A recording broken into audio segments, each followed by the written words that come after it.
What is up guys, Jarv here, back today jumping into Destiny. We are back with another This Week in Destiny, giving you all the heads up on everything that you can expect for the up and coming week. This week is the final week of Season of Defiance. In week 12 we have a brand new raid challenge, a full breakdown of all the weekly rituals, a triple rank boost, and more importantly what Tess has available for Bright Dust this week. Now if you do enjoy the video, be sure to leave a comment and rating down below, and remember to subscribe for more Destiny 2 content. We are fast approaching 200,000 subscribers here on the channel, so make sure to hit that red button and ring that bell to ensure you don't miss an update. But without further delay guys, let's jump into the video.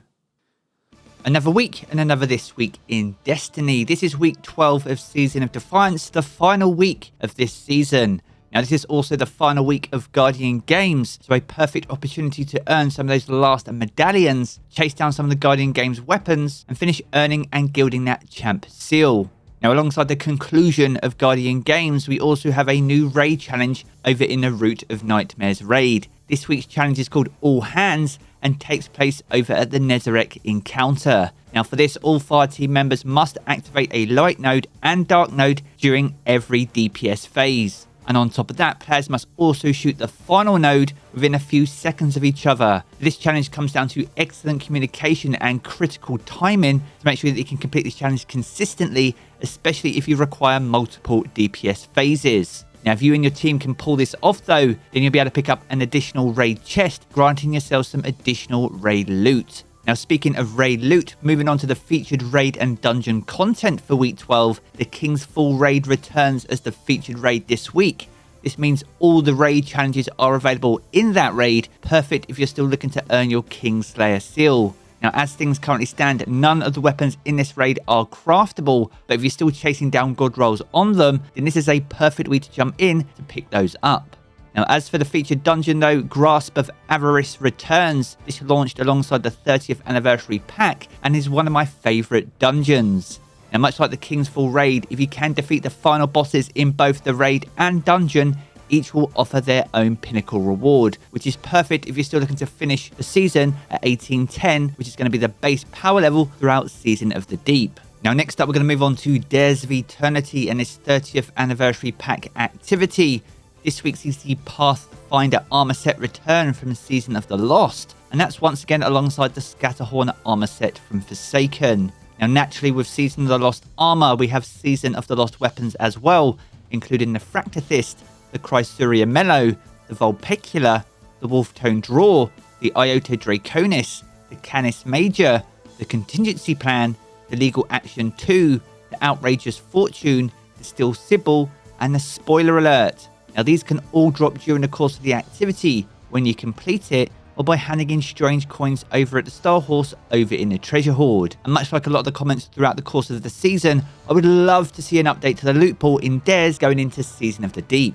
And as always, if there's any particular armor or weapons you'd love to see added to this activity, be sure to sound off down in the comments below. Now from here we're going to move on to the weekly rituals, and we have a new Nightfall for week 12 of Season of Defiance. This week sees the return of the Lake of Shadows in its first and last appearance as a Grandmaster Nightfall this season. Lake of Shadows, much like the Arms Dealer strike, was completely reworked, with the strike now having a tanky Taken boss, alongside some annoying Threshers, a Tormentor, and a completely reworked Taken final boss encounter. It's definitely not the speed run of old and will pose much more of a challenge than it has done in previous seasons. But with that in mind, if you and your team can pull it off, then the Swarm Adept is available as an Adept reward if you can complete this week's Grandmaster. Remember, if you can get a Platinum Medal, you are guaranteed the Nightfall exclusive reward, with the Adept being exclusive to the Grandmaster difficulty. Now to support us on our chases on potentially all the playlists in the final week of the season, we see bonus ranks across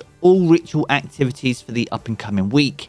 This includes the Vanguard playlist, Gambit, and also the Crucible. So you'll be able to earn easy rank up packages on top of the Eclectic Distaff, this season's ritual weapon, and each of the associated ritual ornaments. It's a perfect opportunity to tick all those boxes, with Season of the Deep kicking off on the 23rd of May. Now from here we're going to move on to the Lost Sectors for week 12. This week kicks off over in the Thrilladrome on Neomuna, offering exotic helmets. On Wednesday, Hydroponic Delta is in rotation, offering exotic boots, with the Gilded Precept being available on Thursday, offering exotic gauntlets. On Friday, Excavation Site is back, again offering exotic chest pieces, with Saturday offering the Skye dock and exotic helmets. On Sunday, the Quarry is back for another chance at those exotic boots, and we'll round out the season over in Aphelios Rest in a Dreaming City for a chance at those exotic gauntlets. It is the final chance to get some of the new exotics from Lightfall that are exclusive to the Lost Sector rotation. So if you are still chasing those down, be sure to plan your week accordingly. And if you want to check out this calendar in full for yourself, then make sure to do so over in Today in Destiny. And the full link to that is down in the video description below.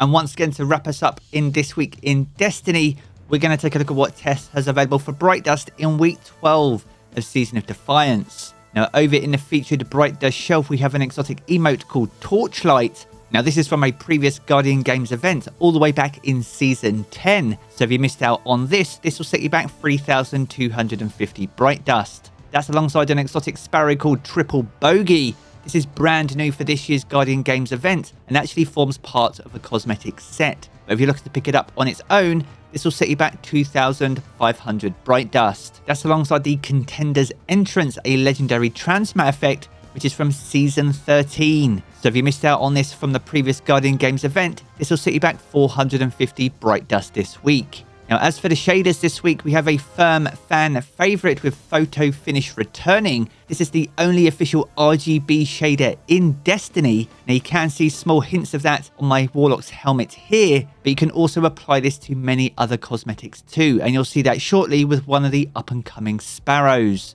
But if you're looking to pick this one up, and I highly recommend that you do, this will set you back 300 Bright Dust this week. Now that's alongside Vibrant Medusa from Season of the Worthy. So once again, if you're a big fan of green, I guess, and missed out on this one, this will also set you back 300 Bright Dust this week. Now over in the main Bright Dust store, we have Gladiator Blows.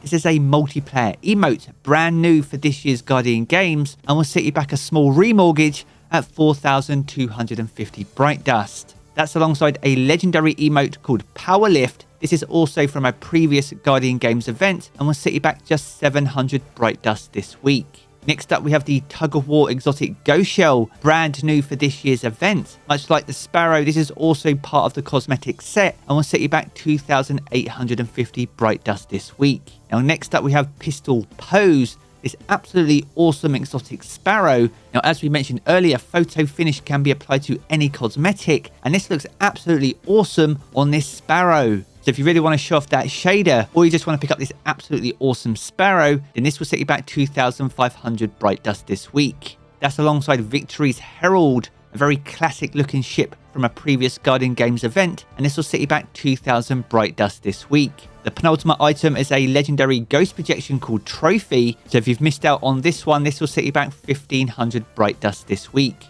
And the final item on offer is an exotic weapon ornament for the Heir Apparent, and this is called Triumphant. So if you're looking for a very clean ornament for your Heir Apparent, this is your opportunity, and this will set you back 1,250 Bright Dust. So there we have it, guys, a good look on everything that you can expect for the final week of Season of Defiance. If you've enjoyed this video, be sure to check out one of the 2 videos you see here in these cards for more Destiny 2 content. And if you want to keep up to date with everything to do with Destiny 2, then be sure to hit subscribe as well. I'm going to jump into the game as always, guys, and I will catch you all again very soon.